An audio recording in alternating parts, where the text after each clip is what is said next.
Hey everybody, and welcome to another episode of Deckin Around Kickstarter Edition. Today, we're going to be taking a look at any decks that have funded in the past 7 days, any decks that are new to Kickstarter in the past week, and any decks that are going to be ending their round of funding in the upcoming 7 days.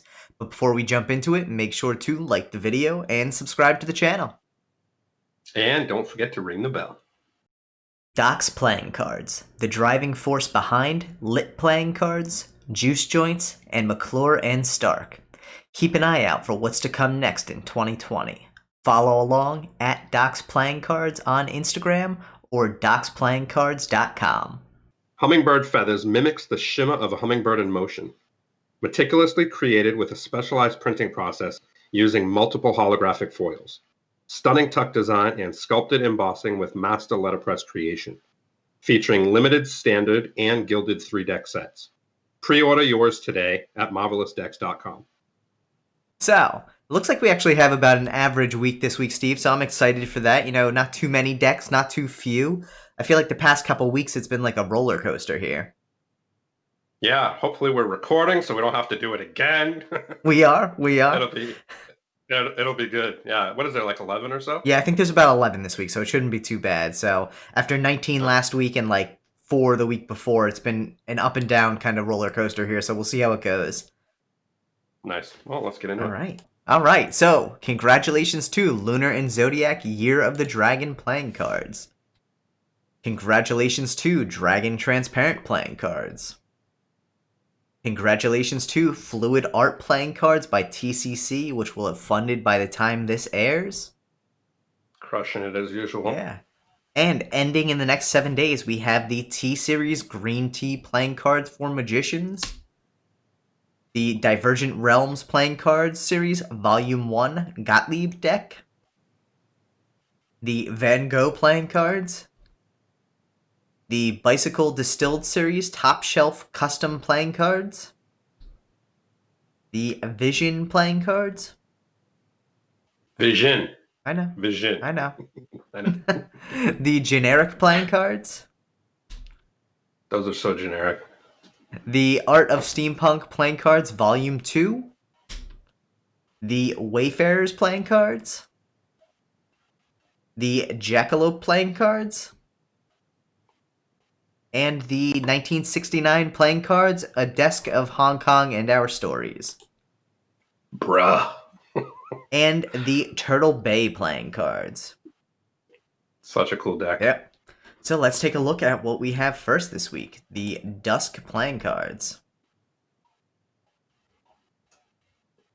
Nice. Not too bad. Look at that. Printed by USPCC, fulfilled by Gambler's Warehouse. Yeah. Always nice to see people properly utilizing the subtitles on these. Yeah. For any cardist or magician. All right. Here we go. Here we go. I mean, let's get into it. You know what? I'll have to say... I felt like good for a second. I'm like, all right, they identified their market, magicians or cardists, but then I see right down here, this deck is a must-have for any magician, cardist, or collector. And I think we've been talking about this a lot lately, just the idea of it's better to know your market and focus on that one segment, whether it be a cardist, a magician, or a collector, versus saying you're good for all three because you're spreading the message too wide instead of focusing on the group of users who you want to actually use your deck. So I would say that that's one area where I think in general people should start focusing more on who they ultimately want their deck to be for. And if you really do want your deck to be for cardists, magicians, and collectors, you probably need to rethink the approach a little bit. Yeah. So, well, we'll have to see what it looks like. It has like 14 backers, so that kind of tells me something's missing in here. It looks like it might have just launched earlier today or yesterday, though. Yeah. So not too long on it. I've seen a little bit about this on social media, but honestly not as much as I would have expected to see. It's an interesting kind of camo-esque background, but it's a one-way back design. It looks like future camo, like something that's very futuristic. Standard. Yeah, pretty much standard quartz. All right, I'm going to say this right now, dude. I can see the cardistry and magic aspect of it. But minus the one way back, obviously. So it's more geared towards cardistry. Yeah.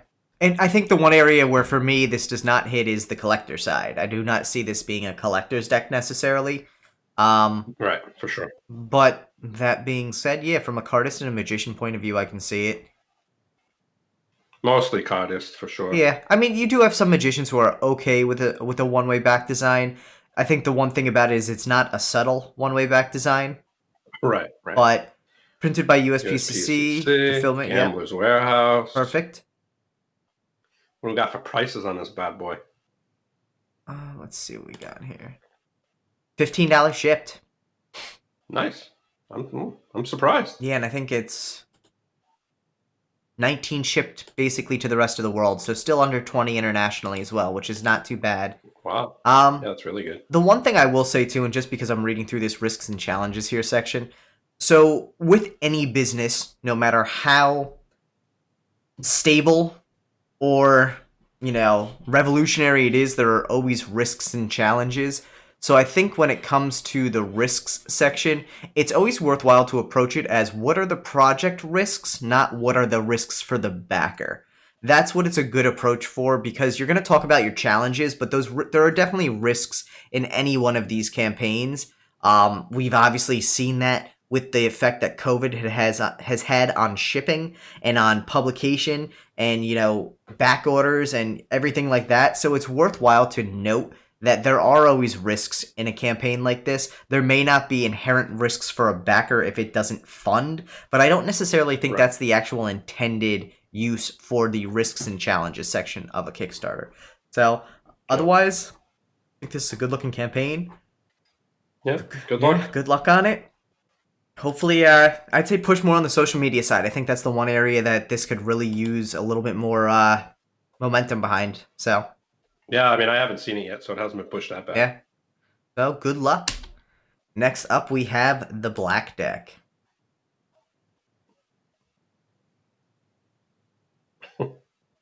So let's take a look here. We were actually looking at this earlier. Yeah.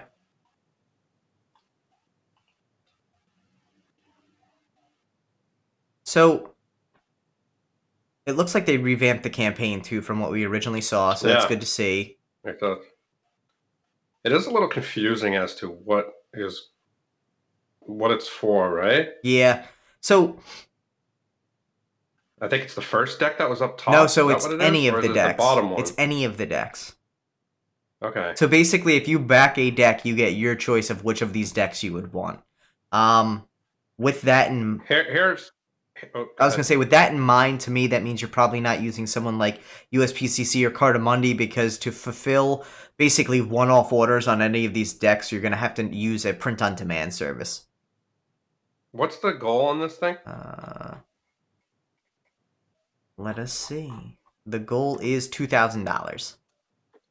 Okay, here's the one thing that we were talking about is the designs on these decks, and is there some sort of licensing that they've purchased, or there's some big faces on these cards, whether it's I mean, basically it's Marvel, right? Yeah, there's some Marvel on there. There was some Dragon Ball Z.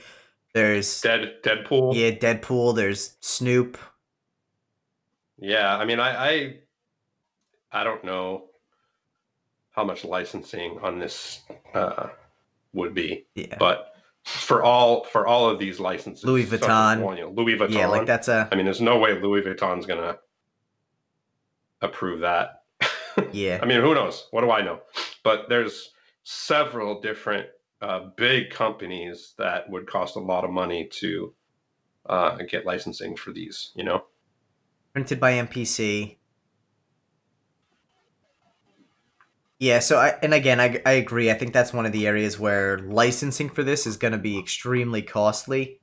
In 2000 as a goal, what do they cost for these decks? $23 shipped. Yeah. That itself is prohibitive to me. Also, I think, and the interesting thing about this is I don't necessarily, this is the first venture into playing cards for, from what I could tell, is a technology company. Perfectly fine. Right. Custom tux box. Like, simple things like that, like tuck box, not tux box, not a tuxedo. But again, though, or like here's the other thing: for $35, you get 2 decks and a custom poker chip set. The one thing we discussed on this earlier as well is what do the poker chips look like? Like, there's poker chips Is that in them? some of Those are the. pretty Yeah, standard. well, these ones look like they have the faces on them from the cards, but like, there's no actual Right, discussion of the poker chip. So right. it would be helpful to actually talk about what you're offering within this campaign, because as much as you show all of these other decks, as you mentioned earlier, Steve, it's confusing as to what you're actually getting out of this campaign. You're getting a standard deck, but Yeah, like, what does that mean in the scheme of the campaign? yeah. There's just so much going on where it's like, I mean, how many different decks are there? Like 15 or something? Yeah, there's a lot. So yeah, so to me it kind of tells me, it says the black deck. So I don't, and the deck that's up there in the image, I don't see down below at all. Yeah, that's also the Dragon Ball Z Maybe, one. oh, is it? Uh, Okay.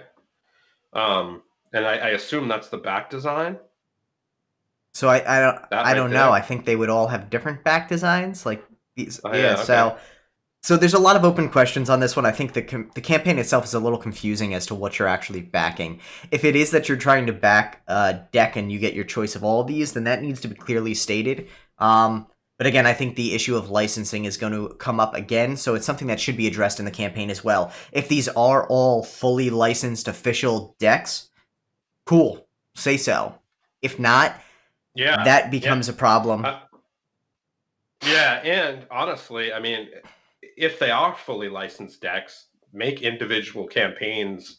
Don't obviously do it all at once, but or change the image and the title, because a lot of people, what they do is they look at the title, it says black deck, they see the main image, and they're like, that's not for me, and they move on when they could be very interested in another deck that you have in there, whether it's the Black Panther deck or the Deadpool deck or whatever the case may be. But I think individual campaigns would be better for things like this, just because they can be laid out better with more information. Absolutely.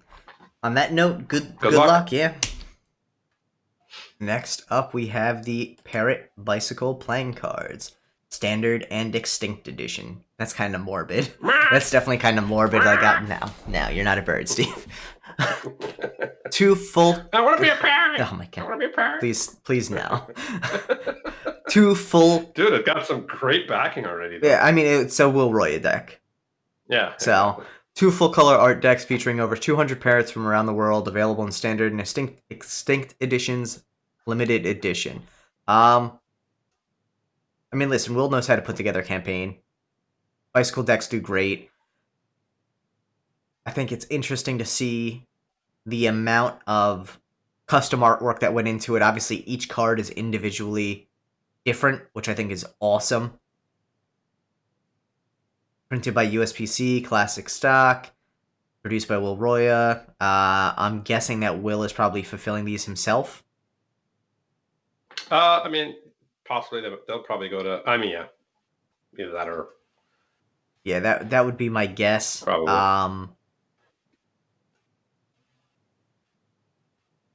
Cool. What are we looking at price wise? $10. He's always got a solid $14. campaign. Yeah, Yeah. $14 for a deck of cards.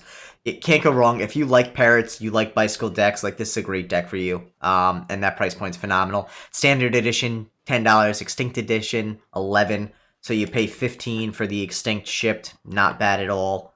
Yeah. And it looks like it has the information. I do wish it mentioned a little bit closer to the top, just because there's a lot of information here. I do wish it mentioned USPCC and the fact that it's self-fulfilled a little bit further or closer to the top. But otherwise, Yeah. nicely done. All right. Good luck. Good luck, Will. Oh, I hope there's never another parrot deck again. Oh, God. What do we have here? Next up, we have the Fallout and Pathogen 52 playing cards. So this is actually the second campaign from David Frampton. His first one being Uranium and Biohazard 52. Already crushed his goal, which is awesome. Damn. Yeah. 500 backers, huh? Let's take a look. Actually, we'll just go right off the bat. Shipping. $21 shipped. So again, Who's printing it? Licorice Press. So I do think that the fact that Licorice Press is printing it and who's going to be fulfilling it should be closer to the top. A lot of pictures, a lot of great images of the deck that's upcoming. I think these deck sleeves are cool. They're interesting. I think they look like custom printed, like black cardstock. Interesting. Solid stretch goals, which they've already unlocked almost all of, which in my mind means get more stretch goals up, keep that momentum going there. Yeah. Yeah, I mean, why not on that point? Print and production, each because of Licorice Press. Cardamundi as the backup if anything goes wrong. Cool. Fulfillment.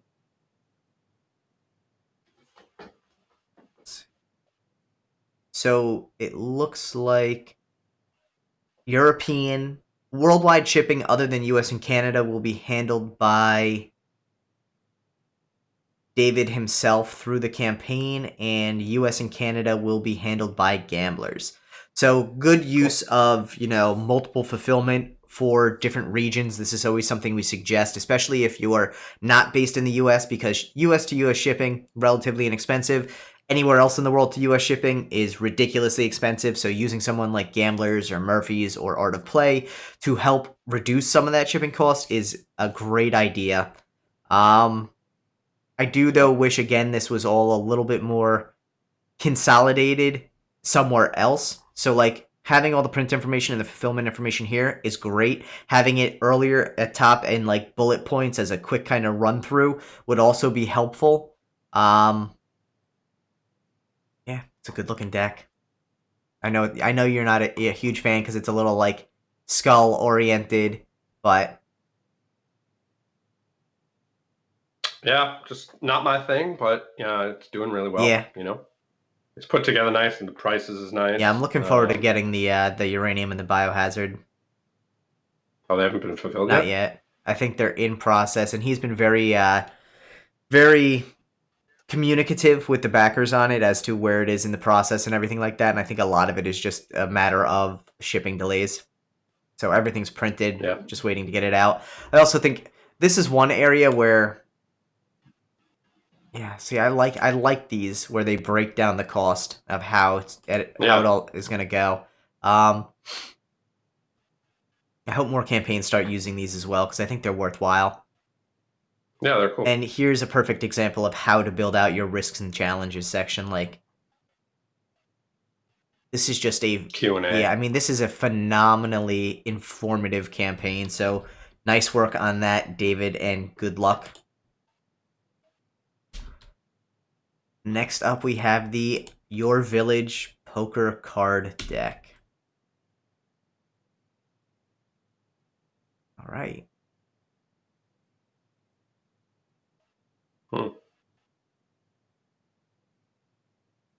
Interesting. So I think this is probably something that, like, it's more of a regionally inspired deck, like, geographically speaking. If you're from an area where this is relevant, you may be more drawn to it. To me... It's a cool back design. $30 shipped. What's that back design right there? The bikes? It looks like some sort of bicycle with, like, a parasol top. So maybe, like, some sort of bike with an umbrella. I'm not exactly sure. It is interesting. But yeah, the price point on this immediately is what stands out to me as being a little over the top. Yeah, for sure. No printing information. Zener cards, is that who's printing it?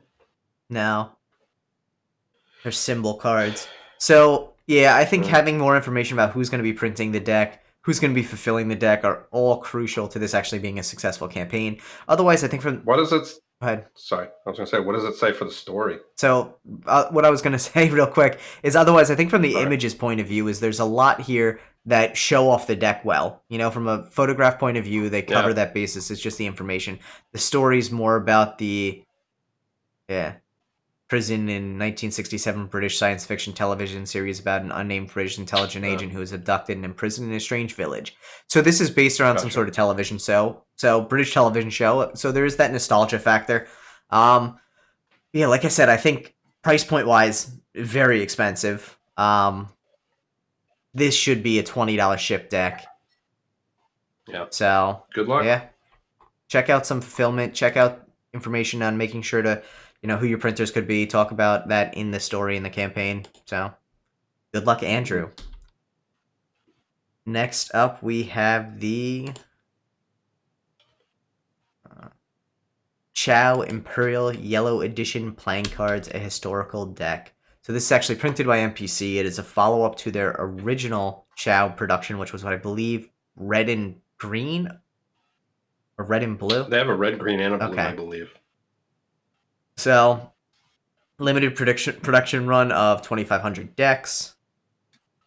MPC knows how to build out a campaign too. I gotta say, like they've done well in the past. They really do. They do a great job. I gotta say that's a nice looking deck set there. Yeah. All 4 decks in a nice like wooden box. Yeah, it's really cool. The tuck box is beautiful. Yeah, nice foil tuck box. Custom back design. I like the card. Custom cards. Yeah. The quartz are really nice. I think it's a great deck. I actually really dig the deck. Yeah, it is a good looking deck. And price point on it is $17 delivered with, foil and embossing on the tuck. I think that's a spot on price point for this. Yeah, I agree. It's great. Seal. Yeah, it looks good. The campaign looks good. Again, going into this knowing that it's MPC, you obviously know who the printer and the fulfillment's going to be out of the gate. There's no misunderstanding on that because they are a playing card maker, but it would be nice for someone who isn't familiar with MPC if somewhere in here they did kind of explain who they are. I think that would be helpful for a first-time backer to it. Maybe not, I like the fact that the story about the deck is here, but maybe right after that kind of give a little bit of a backstory as to who MPC is, that they're the printer and they'll be fulfilling and they make cards and they're known in the industry for prototypes and all this. Like, I think there's so much that they could tell someone. So, otherwise, good luck on it. I think they're going to do great on this. I mean, they already, more than tripled their goal. So, yeah, they always do well. Yeah, good luck, NPC. Next up, we have the Vintage Label Playing Cards, Premier White and Reserve Black. Say that 5 times fast. So I will say, and like I said, I'm a firm believer that using your subtitle correctly is super important. This is not a great use of the subtitle, just because start/continue your Vintage Label Poker/Magic deck set with these new additions. That's a lot. There would be a much better way to say that. Custom gilding, limited edition, and exclusive to KS. Awesome. But that whole first sentence there is just too much. Yeah. So, that being said, let's take a look into it a little bit more. So, it looks like this is obviously part of a series. Yeah, they already have a couple that have printed. Yeah.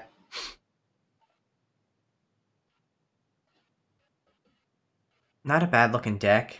One of 1900. Yeah, the back design on the I don't know if they're the same. Obviously, when we get down, we'll see. But the white, they have a white version and a black version, and the back design's pretty nice.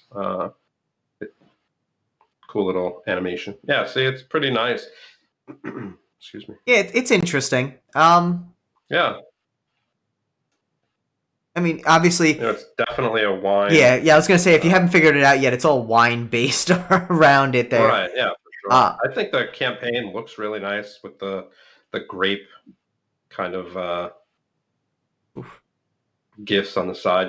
That is an interesting number card look. I like it. It's very different. Yeah. It's very busy, and I think ultimately it's really cool looking. I almost think it would make it a little bit hard to play poker with this because you have the same. It's definitely based. It's definitely based on the kind of vintage the labels that you see on wine bottles and the packaging and stuff like that. So it definitely is out of the box, so to speak. Also, it's a little strange there, just based on seeing all of this custom deck, to then see a standard queen there. And I know this is a render to show off the gilding, but I think like that can cause some confusion there, because now I'm sitting here being like, well, wait, are the courts standard and just the number cards are really cool? But I mean, clearly that's not the case. They do have, in here we go, now you can see all of the custom queens, jacks. I think that's the one area too that this may kind of fall short to me, is I think a lot of times we do see people struggle with the idea of courts that don't have people on them.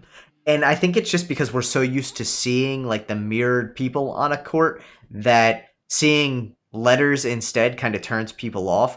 I don't think from an artistic point of view this looks bad at all. I actually think they're really dope looking, but I think we have seen people react negatively to this style court. Something to consider when you are building out a campaign. And obviously, this campaign, having had previous decks, probably has a little bit of a following. So, yeah, see, like, I don't know why they wouldn't do something similar for these ones on the signature edition, on the standard edition. Right. Yeah. So. Yeah, I definitely like seeing faces a little more, But yeah, I think this is a good. Although, I mean, it is cool, to have the JQ and the K in this, aspect. I think it's definitely a specific deck geared towards, I guess, wine lovers, Yeah. Okay. So the other thing I'm going to say on this too is like, I'm already about halfway through reading this tier description. I'm bored. Like, yeah, there's a lot going on. But that's the wine industry, bro. Yeah, and listen, like, I get it. Like, there's a lot of variation here, but I think there's a better way to do this stuff, because you want your tiers to be as simple as possible, as least amount of confusion as possible, because you want people to understand what they're getting. Right. So, like this one, one Premier Edition white deck, or receive a Kickstarter exclusive gold gilded version of this deck if you pledge to include one or more of any eligible deck in this campaign. Like, cool, but like, why? Like, that's a lot. Why not make another tier? Yeah, why not make another tier that is like for a gilded deck plus an eligible deck? And then at the end of it in the survey, you ask them which eligible deck they want. I think that probably makes it easier on your backers. Also, what the interesting thing about this to me as well then is like, all right, if I want the regular deck, it's now $28. Like, that's a lot. Yeah, is that shipped? Shipped, yeah. $28 shipped. Yeah. Or you're getting, and this is where the tough part is, like, if you were to tell me, hey, we're going to give you a gilded deck for $28, but you have to buy one other deck, cool. That's a decent price for a gilded deck that I enjoy. But a $28 standard deck, even though it's full custom quartz and back design, that's a lot. That's a $19 deck, $21 maybe deck shipped for me. So that's, I think, another place where combining the tiers in this manner can cause a little bit of confusion or a little bit of difficulty as to hooking people in with what they're going to get. Right. So that being said, we still haven't seen who the printer is. So there's a lot of yeah, and that's fine. I think they did a good job with the inclusion of the information. It's not, it's not excessive, I guess you could say. I don't feel like there's too much there, but stretch goals, free bonus. The old printer was NPC on their other decks, so I don't know. And that might be my guess on this one as well. They mentioned the premium linen 310 GSM casino quality stock. Here we go. Collaboration with Expert Plank, vintage labeled decks for the vintage labeled deck collection to produced in collaboration with Expert NPC Royal Crown Playing Card Company and CLCPC Studio 52. I'm so confused right now. So, okay, here we go. Vintage pressed wine decks / deck collection and premier editions for decks in this Kickstarter to be manufactured and distributed by NPC. Cool. So here's my feedback for this part is there's a lot of information there that ultimately boils down to one thing: printed and distributed by MPC. Get rid of the rest. Right. You don't need it all. Like, Right. you're talking about who's going to be printing the deck. Who's going to be printing the deck? That's great. This is a collaboration between EPCC, MPC, Royal Crown Playing Card Company, and CLCPC Studio 52. But ultimately, I don't know who any of those are other than EPC, MPC. And at the end of the day, if EPCC isn't printing this, then cool. That's great that they collaborated in this, but they're not the printer, and that's the information I want at this point in time. So Right. that's the one thing I would say is kind of clarify, or split those two into two separate sections. Talk about who's printing it somewhere separately so that it's quick and easily digestible. Otherwise, God, there's so much stuff in this campaign. yeah, it's a lot. It's so overwhelming. It is a lot. I mean, and yeah. Like, there's a lot to go through. One premier deck, $28. One private reserve, $38. One gold gilded plus one premier add-on, $43. Like, yeah, this is not a campaign that makes it easier on their backers, and ultimately, the best way to get money is to make it easy for people to give you money. And that's not the case What's here. the goal on this thing? $10,137 converted from $8,343 and 14,000 Australian. So yeah, I mean, listen, I think for what they're trying to do here, that's actually a reasonable goal for the most part. But yeah, for sure. But how many decks is it? Is it just 2 decks? also, It's 2 decks. So it's 2 right? decks plus gilded editions plus a signature edition. So 3 decks. The black and white, right? So there's the black and the white and signature and gilded versions. So it's basically the same as the... Interesting. Premium edition, private reserve, black edition.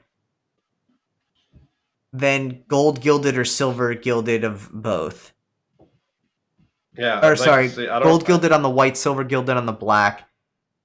Right. Yeah, so 2 decks and then gilded versions of each. I wonder... I'd have to look at the current ones because they look the same.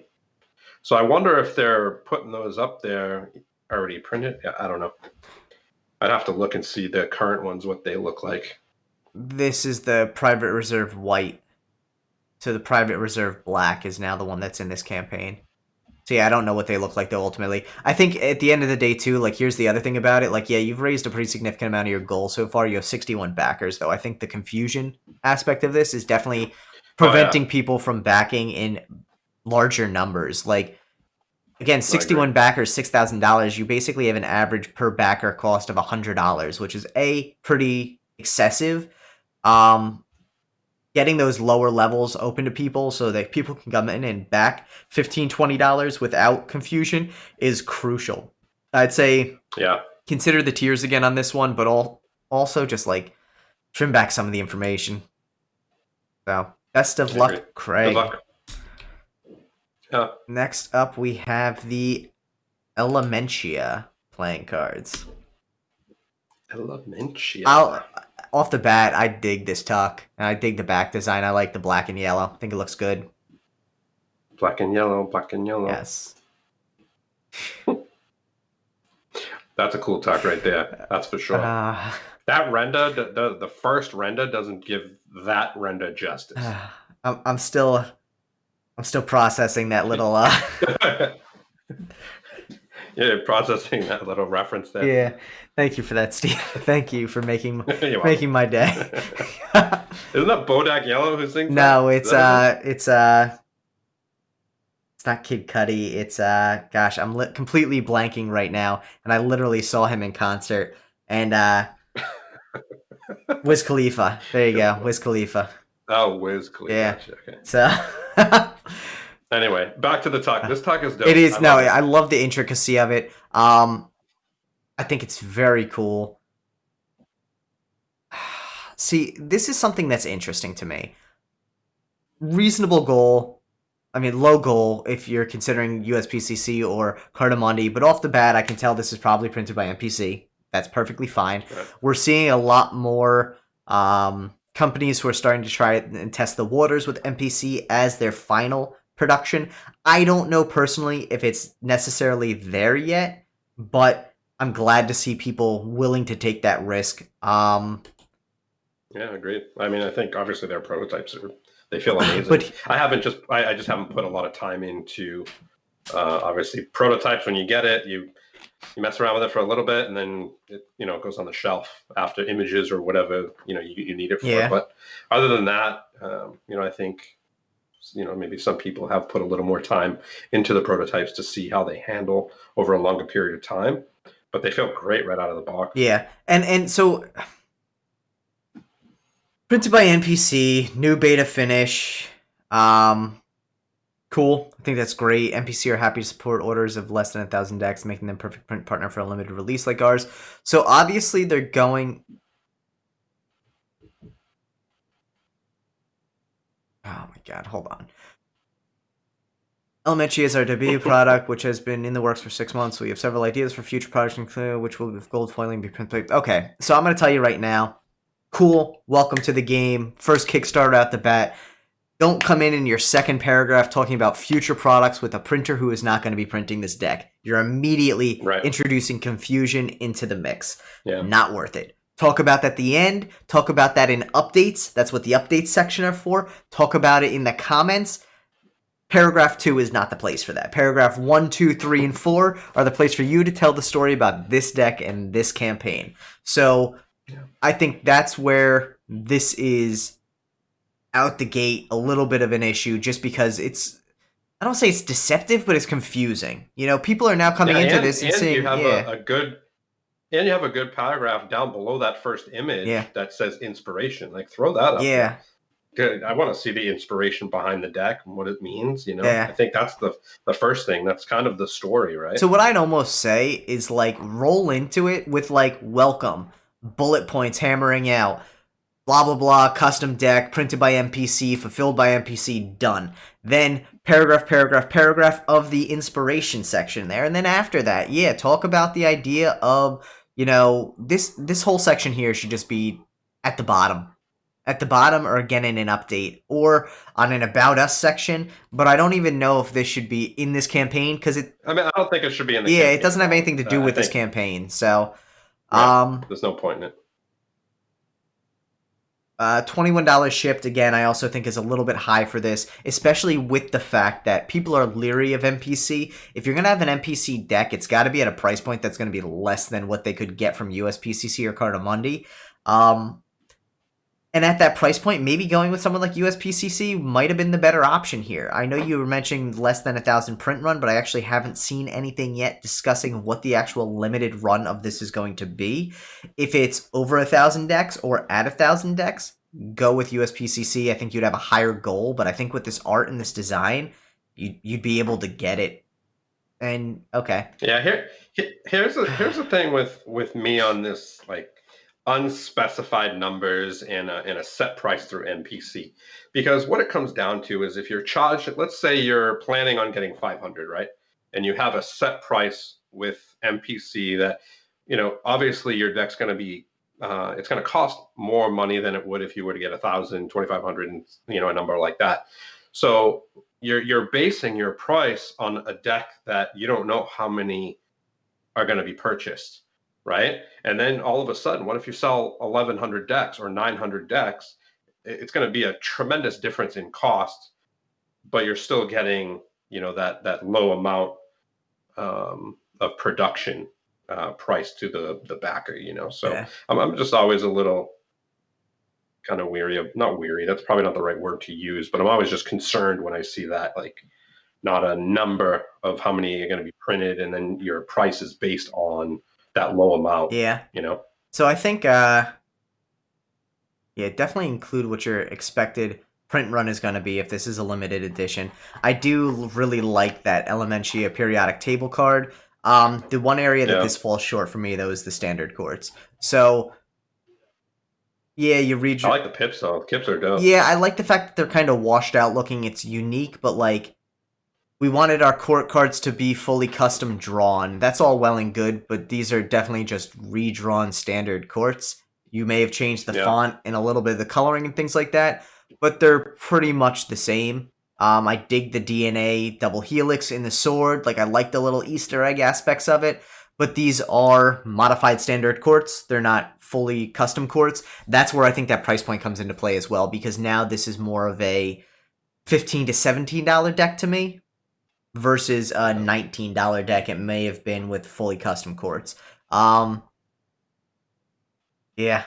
I like this deck. I'd say reconsider the use of MPC. Maybe go with someone like Cardamundi USPCC, or if you're going to do a limited run of, say, 800 decks, just put it in there that the information's there. God, I love those pips. Dope pips, dope brick box. Yeah, I think this deck has a lot of potential, but I don't know that this is the right route for it. If for whatever reason this doesn't fund, like, don't get discouraged. Bring it back to the drawing board and figure out how to get this deck made. I'm sure it will get funded. You have 70 backers and you need less than $200 to fund. But I definitely think there was a 24 days. But I think there was a lot more potential in this campaign than the $2,700 that's going to fund on this. So. Oh, dude, you throw a bicycle on that thing, that's going to make 15, 20 grand off the bat right away. I mean, it's a dope looking deck. So good luck. Yeah, it is. Good luck, Last Adam Studios. Black and yellow, black and yellow. You're gonna get sued. Wiz Khalifa's gonna sue you for destroying his song. Next up, we have the Perceptions playing cards. A lot of black and yellow colorways this week. So they just want me to sing more. That's all. No, that's not it. Custom playing cards featuring impossible geometry inspired by the works of MC Escher. That's exciting for me because I love MC Escher's stuff. So let's see how this looks. Good story out the gate. Back design's maybe not my style as much as I had hoped it would be, but that again, personal taste. Yeah, definitely I figured more trippy. Yeah. This is interesting. All very 3D render styled, which I'm not a huge 3D render-esque kind of deck. Right. Guy. Yeah, I was gonna throw it on there, but whatever. I'm not a deck of cards, but but yeah. I mean, sometimes when we're talking, I feel like you are, but you know. Thank you.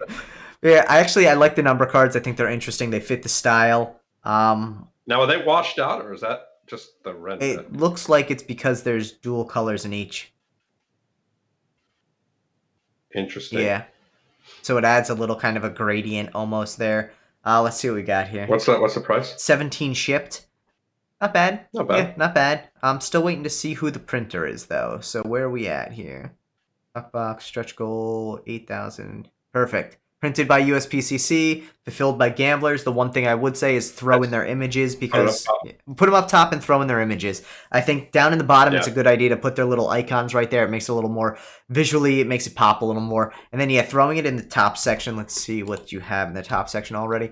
Throwing it maybe like somewhere in the story after the initial stuff probably wouldn't hurt. Or even in the subtitle here, the subtitle's got some... I'd almost say up here something along the lines of like custom playing cards inspired by MC Escher, printed by USPCC, fulfilled by gamblers, something like that. Reasonable goal, got some good momentum behind it. I will say I have not seen this one on social media either, and I think that's something that might help get a little more eyes on this, is just reach out on Reddit, Instagram, Facebook, everywhere you can to get some more visibility on this campaign. Yeah. All right. Good luck, Alex. Next up, we have the Trek deck playing cards, 52 hikes in your pocket. $10,000 goal. What are they? Playing cards. Cool. Yeah. Interesting. I think we're seeing a lot of these, like, hey, convenience in your pocket kind of things. I think this is another one where you could easily say, like, this is an app somewhere. This is probably 5 apps somewhere. I think it's clever. Colorado, California, Utah. All right. So, not bad. I don't see enough of the card. $18 shipped. So, price point's not terrible. I'd like to see this more around the $15 shipped mark. I think the one thing, though, that stands out to me is I'd like to see more of the cards. The cards are very busy, but that doesn't immediately disqualify it as a feasible deck. I think, people who are hiking enthusiasts would probably appreciate this, but I definitely think we need to see more of the deck itself. I like the use of a project timeline there. I don't see anything about printing though, or fulfillment, both of which should definitely be addressed because who's going to be printing the cards based on the fact? Oh, there we go, printed by USPCC. Perfect. So Yeah. who's going to be fulfilling the cards would be the next question then. I think Yeah. those would Yeah, be. these are definitely the latest craze, huh? Yeah, a lot of people like it, and again, like you see the momentum behind a campaign like this that gets it. So the other thing I would want to say then too is like you have your timeline. The cost breakdown would be helpful to see what that $10,000 goal is going towards. If you're only looking at printing 2,500 decks, yeah, that makes sense. If you're printing 1,000, that's a little bit high. What's the goal? 10,000. Yeah. So I'm guessing probably 2,500 would be their goal, but it would be good to see that. I think this is a cool looking deck, though. I think there's potential, but the campaign just needs a little more information. So cool. Good luck Good to luck. Trek deck. Next up, we have the even quads. So I don't know what these are. I'll just come. This isn't a deck. It No. just looks like I don't know what. mathematician. Yeah, this isn't a deck of cards. Like a game or something. Yeah. Like a math game. Good luck. Yeah, good luck. Next up, we have the breakthrough playing cards. Emily Slights. Custom playing cards made for cardists, magicians, and collectors, printed by USPCC. So again, we talked about this earlier. I think the idea of saying cardists, magicians, and collectors is a little tough because you're very broad with your category. Obviously, to make these as appealing as possible, you want to focus on one or two of those categories, not all three. Ultimately, these decks are created with one or two, probably one ultimate user in mind, whether it be a cardist, a magician, or a collector, and then you can probably make the argument to fit a second one in there. That's where I like the idea of saying, call this the perfect deck for magicians, if that's what you want it to be, or the perfect deck for cardists, something like that. And then somewhere further in, you can always say, usable by magicians as well, or cardists as well, or great for collectors as well because of XYZ. Because to me, it's not really a great sales point to say, hey, this is great for cardists, magicians, and collectors, because my immediate question then is, well, how? Yeah, no, I mean, for sure. I think when we're looking at any of these decks, I think the areas that we look at is, okay, you have magicians, you have cardists, you have collectors, and then you have actual players, right? Like people who use it for poker or gin or whatever you want to play it with, use it for. But most magician decks can be used for poker because they usually use standard faces. Yeah. So, something like this obviously is geared towards the magician and the game player, I guess you can say. Yeah. Unless there's I dig the Jokers. Yeah, the Jokers are really cool. Now, as we all know, there is definitely some drama in the community around this deck, and that's something that we didn't get too involved with. But one of the things you want to just make sure is you just kind of deal with that stuff, whether it's in the campaign or lay that out so people can understand a little bit more of the story and what's going on, from whether so without going too far into so it, let's just say that I think yeah. This is something we've said in the past, whether it be drama related or anything. Transparency in these campaigns is key. Whether it be who's printing, who's shipping, how many you're printing, what your cost makeup is, or anything along that. If there is contention in the community around your cards, being transparent about it is just as important as telling us who your printer is, because it means that you are addressing all concerns of your potential buyers. I think that transparency for any Kickstarter campaign is an absolute must. Agree. Yeah, I think that's one of the things we can touch on Very here. well said, Tyler. That being said, I think, you roll into this, you see the story behind it, you're immediately greeted with the fact that it's printed by USPCC on their classic bicycle stock with air cushion finish. I think one of the things that Emily does also discuss in here is the fact that she is going to be self-fulfilling this. Here you go. Distribution. I want to ensure all my backers receive their rewards in an inexpensive, fast, and safe way. Because of this, for all domestic orders, I will be self-fulfilling, just like she did for her previous ones. For international, she's partnered with gamblers. I think that's awesome. You know, she's upfront Yeah. about it right there. She's I mean, I successfully, think yeah, the story behind the deck is really cool yeah. too. It touches up on, you know, just hard times, you know, whether it's mental health or stress, struggle, whatever that may be. So I really dig the story. And what do we have for a price point? 17 shipped. Yeah, I Yeah, mean, it's on point for sure. yeah, 29 for two. So definitely not bad. Yeah, yeah. Good luck. So Steve, what are you backing this week? Um,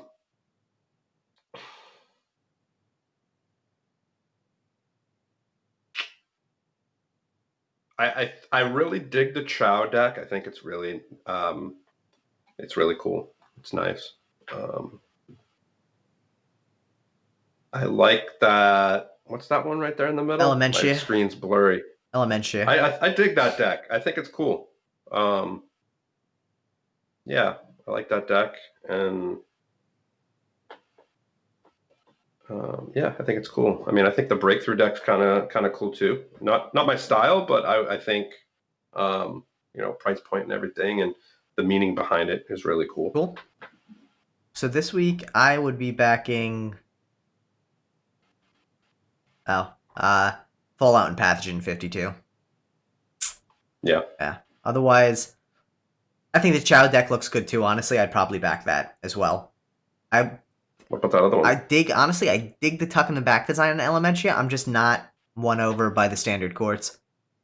I think there was Yeah. so much potential in that for like some really, really cool modified courts or some really awesome fully custom courts.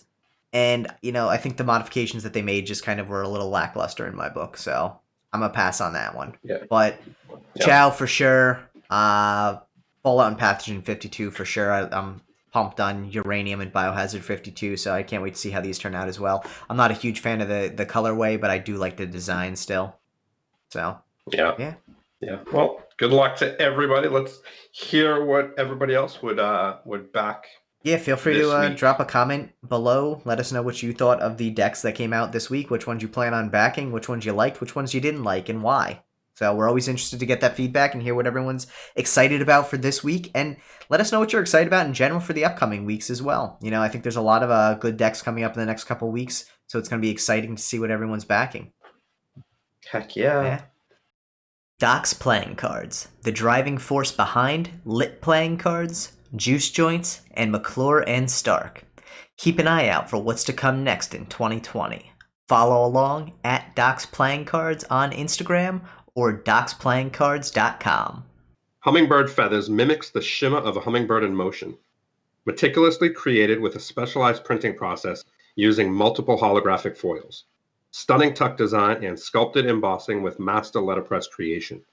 Featuring limited, standard, and gilded 3-deck sets. Pre-order yours today at marvelousdecks.com. Well, thanks everyone for checking out this episode of Deckin Around Kickstarter Edition. Make sure to like the video and subscribe to the channel if you haven't already. We drop these every Monday, so keep an eye out.